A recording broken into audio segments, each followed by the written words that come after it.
Vriende, wat 'n voorreg om in hierdie dag weer saam met u te kan wees en wat 'n heerlike voorreg om te weet dat hierdie dag is deur die Heer gemaak en ons kan daaroor juig en bly wees. Ons is bly omdat ons weet ons verlosser leef, ons is bly omdat hy ons uitgespaar het en ons is bly dat ons vandag weer vir hom iets kan beteken. So mag u hart gerig wees op Christus, die luitman en volëinder van jou en my geloof. Nou vriende, ons reeks oor kruisopname, die pad na ware vreugde vir jou en my siel is besig om ten einde te loop. Nou ons het alreeds so plus minus 25 boodskappe hanteer oor hierdie baie besondere gedagte. En ek het vir u gesê Kolossense 3 vers 3 sê vir ons dat ons het gesterwe en ons lewe saam met Christus verborge in God. Ons het dit in verband gebring met Jesus se woorde waar hy sê as iemand agter my wil aankom, moet hy aan homself sterwe, sy kruis elke dag opneem en hom volg. En dit het ek vir u gesê dat as ons so gedagtegang begin koester, as ons met hierdie gesindheid gaan begin lewe, sal ons ervaar wat ware vrede vir ons siele is. Nou die apostel Paulus het klomp dinge vir ons geleer deur die leiding van die Heilige Gees in Kolossense 3, dinge wat ons moet soek, dinge wat ons moet bedink en ons het gesê dit is die dinge daarbo. Daar is sekere dinge wat ons moet doodmaak in ons geestelike lewe, dinge wat ons getuienis skade aan kan doen en ons lewens kan verongeluk. Maar dan het hy ook sekere deugdes genoem waarmee ons onsself moet beklee. En u sal onthou, ons het vir u gesê hierdie beklee woordjie se betekenis is eintlik maar soos 'n mens 'n vuil kledingstuk uittrek en 'n skoon een aantrek. So moet ons ook dan die sondes uittrek. Ons moet ontslaa raak daarvan. Ons moet dit aflê sodat ons dan vir die Here Jesus kan leef. Nou Kolossense 3 vers 12 het vir ons geleer dat ons moet beklee met innerlike ontferming, goedertierenheid, nederigheid, sagmoedigheid en lankmoedigheid. En ons gaan vir die volgende dag of 3 stil staan by die kersie op die koek. Ek wil amper dit noem die kleur, die koninklike mantel van hierdie deugdes en dit is die liefde. U sien Kolossense 3 vers 14 kom leer vir ons en beklee julle bo dit alles met die liefde wat die band van die volmaaktheid is. Nadat Paulus al die deugdes genoem het waarmee ons onsself moet beklee, sê hy, maar bo alles, die belangrikste van alles, die vernaamste, die een wat jou gemotiveer om die res te doen, is die liefde. U sien, geen een van hierdie deugdes beteken iets as dit nie uit liefde gedoen word nie. Paulus kom op 'n stadium daar in 1 Korintiërs 13 en hy sê vir hierdie gemeente in Korinte wat 'n baie vleeslike gemeente was en wat onderling gestry en beklei het oor allerlei goedjies en die nagmaalviering was baie keer op so 'n manier gevier dat dit eintlik 'n hartseer saak was en 'n skande was op die naam van die Here.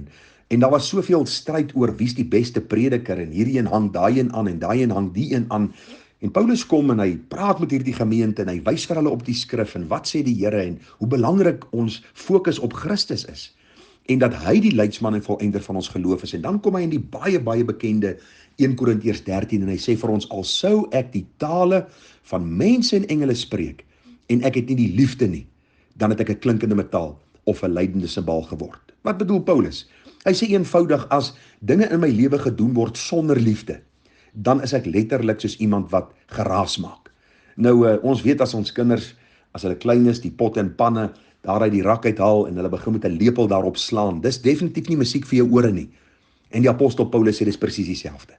Dis nie musiek vir jou ore as jy sê ek is 'n kind van die Here en jy doen sekere dinge, maar daar's nie liefde wat jou dryf om dit te doen nie.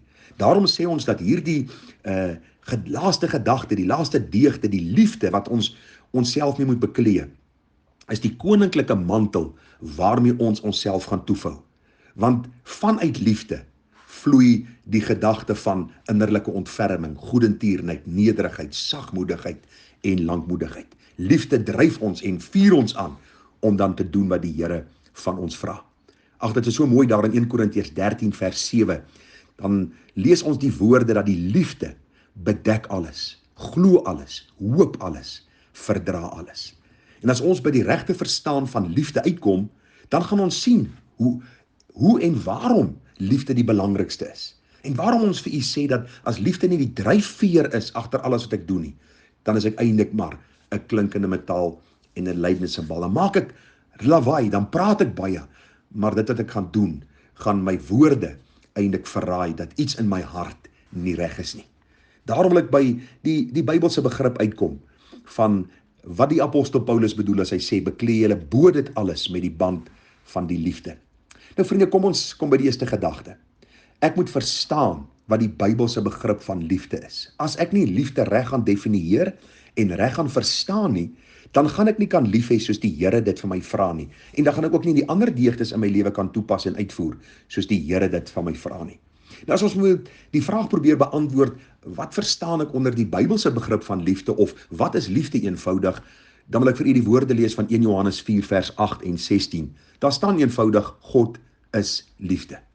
Nou vriende, hierdie kort en bondige verklaring word reg deur die Bybel verduidelik en saamgevat in hierdie een vers, Johannes 3 vers 16. Want so lief het God die wêreld gehad, dat hy sy enige gebore seun gegee het.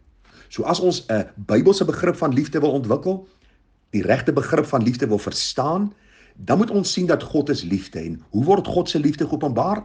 Deur dit wat hy gegee het. Wie het hy gegee? Hy het sy enige gebore seun gegee. So ons moet dadelik sien dat liefde 'n aksie is. Liefde is nie iets wat my emosie deur mekaar maak of wat vir my hier so holkol op my maag gee nie. Liefde is eintlik maar eenvoudig 'n daad. God is liefde, vriende, en wat doen hy? Hy gee sy seun. God het sy enige gebore seun gegee. En wat doen Jesus? Is hy onwillig? Nee. Die Bybel sê vir ons, hy het na hierdie aarde gekom en homself as 'n diensknegt kom gee. Hy het homself verneder tot die dood van die kruis. Hy was as 'n misdadiger gereken en het gesterf en hy het die vloek in ons plek gedraan. Hy het sy lewe as 'n losprys gegee. Daarna is hy verhoog en het hy ook 'n naam gekry wat bo elke naam is. En daarom moet ons, soos die Bybel vir ons sê in Lukas 6 vers 46, ons meester navolg. Die Here sê, wat noem julle my Here, Here, en julle doen nie wat ek sê nie. En as ons hierdie deugdes wil saamvat, as ons hierdie deugdes wil uitleef, dan moet dit gedoen word met die band van liefde, met daardie koninklike kledingstuk van liefde, met daardie innerlike begeerte in my hart. Here, wat ek doen, wil ek uit liefde doen, omdat u vir my kom toon het, dat u my eerste lief gehad het. En daarom is dit belangrik dat ons sal sien, in Johannes 13:34, dat die Bybel vir ons sê, nuwe gebod gee ek julle, dat julle mekaar moet lief hê. Nie soos, of verskoon, soos ek julle lief gehad het, moet julle ook mekaar lief hê. Hieraan sal almal weet, dat julle my disippels is, as julle liefde onder mekaar het. Dit is so mooi as jy dit lees. Die Here praat van 'n nuwe gebod. Wat is hierdie nuwe gebod? Ons moet mekaar lief hê. Daar's nie opsioneel ekstra nie, ons kan nie daar oor redeneer en arm druk nie. Die Bybel sê, hoe moet ons lief hê? Soos die Here ons lief gehad het. Hoe het hy ons lief gehad? Hy het ons opofferend lief gehad. Hy het sy lewe gegee. Hy was bereid om daardie ekstra myl te stap, as ons dit so kan noem. Hy was bereid gewees om die smaad en die hoon en die spot van mense te verdra, sodat my en jou siel gered kan word. Daarom moet ons lief hê soos hy ons lief gehad het. En nou sê vers 35, hieraan sal almal weet. Die kerkmense, die wêreldse mense, my bure, my familie, my vriende, hieraan sal almal weet, dat julle my disippels is, dat julle my kinders is, as julle liefde onder mekaar het. En ons gaan so 'n bietjie in die dae wat kom, bietjie praat oor hierdie liefde. Maar ek wil u oproep, dat u werklik sal pyns oor hierdie gedagte, wat ek vir u genoem het in hierdie dag. Die gedagte van wat Paulus in Kolossense 3 vers 14 sê. En beklee julle bo dit alles, met die liefde wat die band van die volmaaktheid is.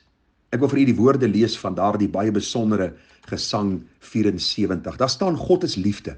Juig ons harte en bedink wat liefde doen, dat hy ons sy seun gestuur het of gegee het om ons sonde te versoen. Hy wat eerste lief gehad het, het in liefde ons vergeef. Nou kan ons uit God gebore, uit die bron van liefde leef. Is dit nie vir u mooi nie? Omdat ons hierdie liefde van God in Christus sien en deur hierdie liefde dan kunskap ontvang het. Wat doen ons nou? Ons leef uit hierdie bron van liefde. Ons bly uit die skrif ondersoek en sien wie hierdie Here Jesus is. En ons sê, Here, soos u geleef het, wil ons nou leef. Soos u lief gehad het, wil ons lief hê. Kom asseblief ons swakheid te help.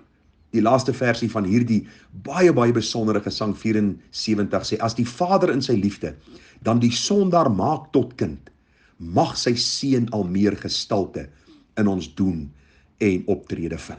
Is dit nie vir u wonderlik nie?